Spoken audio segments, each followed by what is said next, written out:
What are some of the creepiest declassified documents made available to the public? There was a declassified Soviet program where the military tried to use rabbits to psychically communicate between submarines. It was based on the premise that a mother rabbit reacts strongly when one of its offspring is killed violently, even if the mother rabbit is miles, or hundreds of miles away.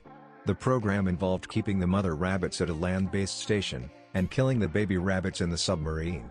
Message content was determined by the frequency and the strength of the reaction from the mother rabbit, which was supposedly dependent on the violence of the death. The documents were declassified a while ago, but only translated in 2016, just adopted a rabbit. This hits close to home. Well, did it work? This FBI investigation file titled Animal Mutilation. Back in the 1970s-80s, the media's attention was drawn to some anomalies taking place not only on American cattle farms, but all over the world. Cow corpses were being discovered in fields, missing organs, with surgical holes in their sides, with no blood. For a brief time, this was passed off as a strange coincidence. But eventually, the public got so worked up that the FBI commissioned an investigation. 6 months and $45,000 later, they found nothing. Nothing. No trace of a person, machine, alien, anything. Everyone was left hanging, but strangely, it died down. The reports of animal mutilations have simply stacked up to since then, and to this day there have been excess of 10,000. The removal of cow vulvas and bull dongs caused speculation that weirdos were involved. Didn't know dong was a technical term. Reminds me of the Dugway Proving Ground in Utah. U.S. military research black site. They gassed a shitload of sheep belonging to natives with VX, possibly anthrax, and they may have also been exposed to nuclear fallout. 4,000 to 6,000 sheep were killed.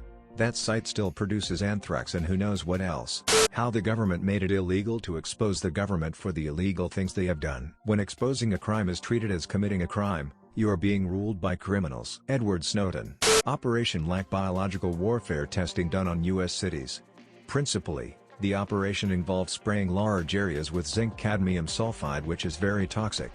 Many who were affected died of cancer and the testing was never followed up on. Most of the neighborhood's genetic makeup was fucked up for no reason and no apologies were made. My mom told me one time she was living in California, they stated they were spraying to get rid of fruit flies/gnats. They woke up and all the fish in their tanks were bleeding out their eyes, and she also had a miscarriage a week later. That story always stuck with me and made me wonder. Same thing was done with cadmium spraying in UK. It comes up in conversation when people are scoffing at the idea of chemtrails, which is the same idea but exaggerated to make the whole concept appear insane, and I direct them to the BBC articles where the British government happily admits they did it and people go, well, shit. Yes, I am highly in demand for conversation at parties. My mom grew up in a mid-sized Midwest city.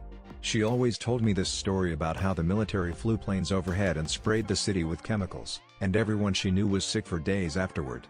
I just assumed she was exaggerating, until I found out about this a few years ago. Sadly, she passed away from cancer. Project Pluto is pretty horrific. The proposed use for nuclear-powered ramjets would be to power a cruise missile, called SLAM, for supersonic low-altitude missile. In order to reach ramjet speed, it would be launched from the ground by a cluster of conventional rocket boosters. Once it reached cruising altitude and was far away from populated areas, the nuclear reactor would be made critical. Since nuclear power gave it almost unlimited range, the missile could cruise in circles over the ocean until ordered down to the deck for its supersonic dash to targets in the Soviet Union.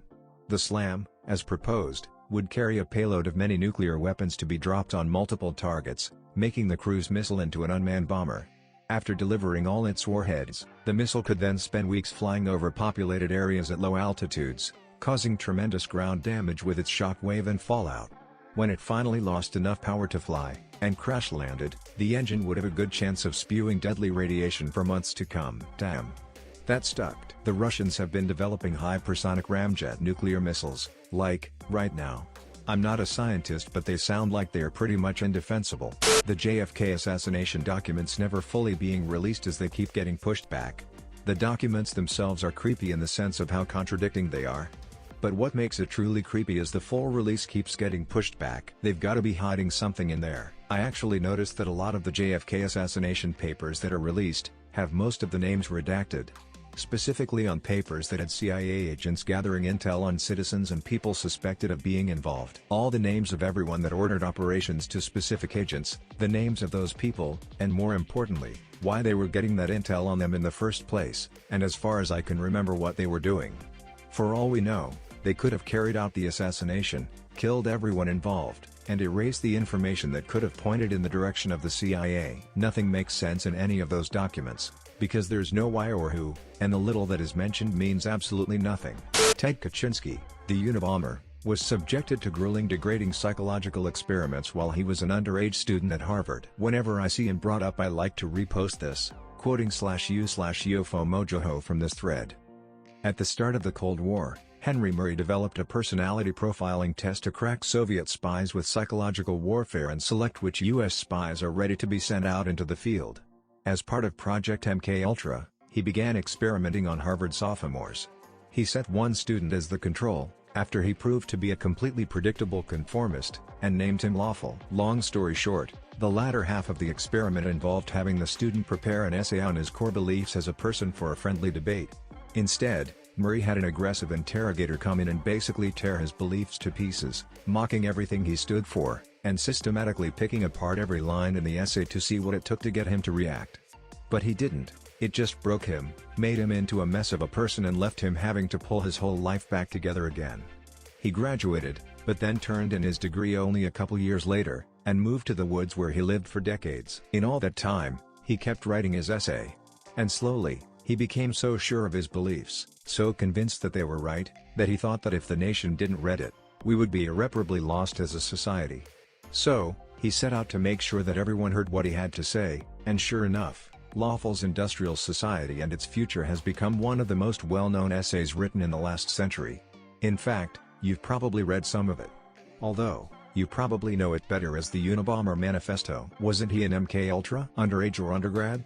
Not that it makes a major difference, just curious. I think there was a lot of creepy things that came out when the East German Stasi files were released after the Berlin Wall fell. All citizens were allowed to view their own files, and many were shocked to find out that their own relatives were informing on them, because they had no choice, and various other things. A good movie about this is called Other People's Lives. Edit: I got the name of the movie wrong. It's The Lives of Others. For English speakers who want to watch it, it's called Lives of Others on Netflix. Katharina Witt, two-time Olympic gold medalist in figure skating from East Germany, had a Stasi file on her starting from when she was 8 years old. She even got spied on by fellow teammate, Inga Steuer, who was an active informant. Steuer's Stasi past eventually got the best of him when he nearly got banned from the German national team for the 2006 Winter Olympic Games due to his activities. He was eventually allowed to still go, but was forbidden from wearing the German team colors. However, his reputation got restored in 2010, allowing him to wear the German uniform for the Winter Olympics. Das Leben der Anderen. Great movie and definitely creepy. There's a Hungarian movie called Draga Bizigat Barátaim, English title, My Dear Betrayed Friends, with a similar theme. A guy requests his secret police file and discovers his best friend was an informant. How America almost nuked itself in the 60s, but the bombs didn't go off. Lucky you, East Coast. Lucky you. I live in North Carolina. Really glad they didn't go off. You've got part of it backwards. The fact that some parts were not faulty and did what they were supposed to do is the only reason the bombs didn't go off. The arming mechanisms are only supposed to arm when deliberately activated. Some of them activated by accident when the B-52 fell apart in the sky. The fact that the last one wasn't faulty, and did exactly what it was supposed to do, prevented the bomb from going off. The way you phrased it makes it sound like some madman tried to nuke the East Coast and we only survived because the bomb was faulty. The reality is that the last switches to activate the thing did their job, and if they were actually faulty, the bomb would have gone off. Technically speaking, the bombs weren't faulty.